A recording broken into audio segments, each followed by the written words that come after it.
What a great day in Georgia. Man, I'm so excited to be here. I want to thank you to the NRA. Thank you, thank you, thank you. God bless you. You guys single-handedly may have saved our republic last year. God bless you for that. It is so humbling to be here before you today. Being in the United States Senate is new to me. I spent my career in the real world where you live. It's a different world in Washington. It's humbling. I was talking to my wife the other night. It reminded me how humbling it is. I said, babe, did you ever think in your wildest dream that I'd be in the United States Senate? She said, honey, I hate to tell you this. You were never in my wildest dream. Folks, I wanted to come today because my mission in life is to call this crisis. We have another shot at it, but we are still in the middle of it. I believe this is the most dangerous crisis in the history of our republic. I think it has three dimensions. The first dimension is we have a global security crisis. The world may be more difficult and more dangerous than any time in my lifetime. The second dimension is we have a debt crisis. My wife says I can bring any cocktail party to its knees talking about this, but it's what I do. We have got to solve this. What I want to talk today about, though, may be more serious than either of those because I believe this one is republic threatening. Today, we have a constitutional crisis. I don't use those words lightly. And not only that, they're not just my words. Jonathan Turley, a Democrat law professor from George Washington University, has stated that former President Obama has created the greatest constitutional crisis in our history. By blocking Congress, he has used executive orders and regulatory mandates to change the direction of our country. He figured out how to run the country without Congress. He created the fourth arm of government, the regulators, and it'll take decades before we can undo all of that damage. He created a dangerous precedent for future presidents to run the government and run our country without the three branches of government being in balance. In last year's election, thanks to the help of the NRA, Americans voted to change the direction of our country. I think we have one more shot at this. Isn't it refreshing that we now have a president that will stand up for our Second Amendment rights? Isn't it refreshing that we have a president that will stand up and enforce laws? Isn't it refreshing that we have a president that will stand up to those around the world who would do us harm? You may remember that there were only 2 senators standing firm for Donald J. Trump last year in the early days. But when I got discouraged, I looked around and there you were, the NRA. Thank you for that. I believe that you had as big an impact on that national election last year as any other group in America. And I don't say that lightly. I spent a lot of time in the field and I ran into you everywhere. I saw your ads, I saw your people, I saw your enthusiasm, and it carried the day.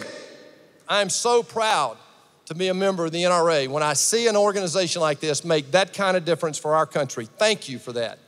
President Trump shares our outrage with the dysfunction in Washington. He understands that prior disregard for our Constitution will no longer be permitted. When President Trump was sworn in, he laid out his priorities for our country, and job one was to get our economy going again. It's very simple. He's laid out 4 priorities, just like a businessman would. I'm privileged to be in some meetings with this president, and it's so refreshing to see a man looking to get results, not just talk about it.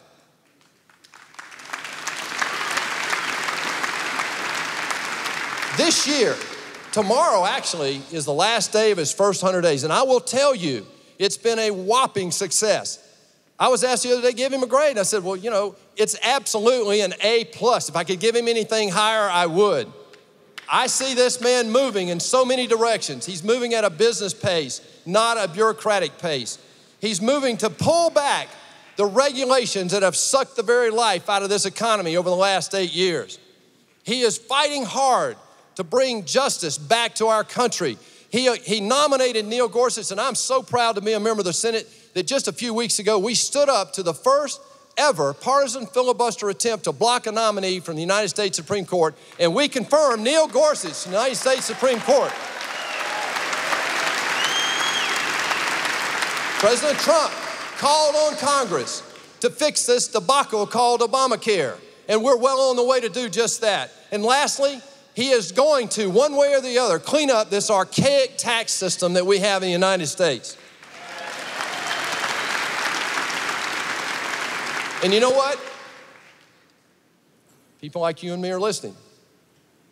Consumer confidence is at a 20-year high. CEO confidence has not been higher in 13 years. Manufacturers have not been this enthusiastic about investing capital to grow jobs in 20 years. In addition, this president is enforcing federal law. He will stop the insanity called sanctuary cities, y'all. This is a president that will remove felons who are in this country illegally. This is a president that doesn't veto things that will reverse onerous rules that violate our rights as Americans. I actually put a bill in recently that actually scrapped an Obama-era rule that was put in last year that threatened due process and Second Amendment rights. And you know what? He's already signed that sucker into law. President Trump is delivering results, but there's so much more to be done. You know that. He's just gotten started. 100 days is an arbitrary number on a calendar. He knows what he wants to do. We know what needs to be done. The problem is we have to get through the archaic system in Washington. We need to restore the balance between the three branches of government. We need to support law enforcement officers and give them our full, undivided support. We need to fund our men and women in the military and stop this nonsense of not building an army and a navy and an air force. Do you know we have the smallest army since World War II, the smallest navy since World War I, and the oldest and smallest air force ever? Thank you, Barack Obama. We will fix this.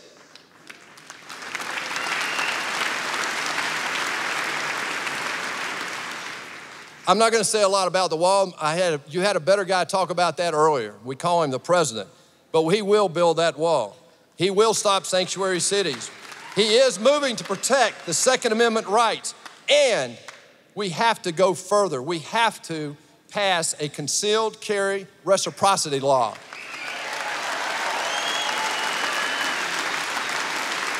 I thought I might get a little rise out of you with that one. We need to fill 127 federal and circuit judge openings that we have right now across this country. This president has told us that that's also job one.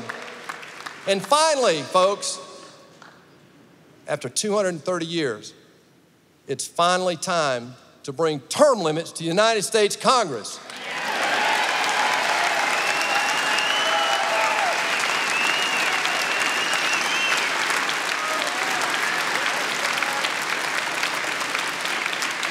Let's be clear, though. This is bigger than me. It's bigger than you. It's really bigger than Donald Trump. That's hard to do. This is about the freedom of our children and our children's children. And you know it. That's why you do this. Ronald Reagan reminded us, he warned us actually, freedom is never more than one generation away from extinction. We don't pass it down in the bloodstream. We have to fight for it, protect it, and pass it on so they can do the same thing. Or one day, in our sunset years, we'll be sitting around telling our children what it was once like in America when women and men were free.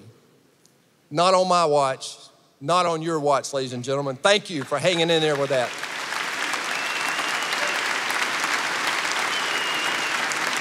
We have a real moment of opportunity.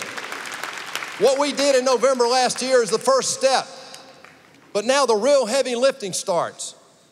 We absolutely have to get back to our founding principles. And ladies and gentlemen, electing Donald Trump is going to be easy compared to what I'm about to tell you. We have gotten so far away from these things, and I mean it. This is why I ran. I saw this as a business guy. I saw it as a father. I saw it as a husband. I saw it as a private citizen. But we have to get back to our founding principles. It's just this simple. Economic opportunity for everyone, fiscal responsibility, limited government, and finally, individual liberty.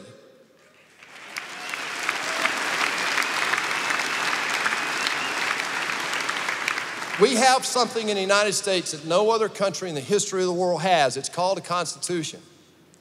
We use that word lightly. Many of us carry it around in our pockets. George Washington, in a very early time, 1795, reminded us that the Constitution is my guide, which I will never abandon. I can't think of better words for a senator in the United States Senate in 2017 facing the problems that we have today. I did not run for the United States Senate to simply let bureaucrats trample on that Constitution. I didn't simply run for the Senate to be part of a broken system. I didn't run to accept the status quo.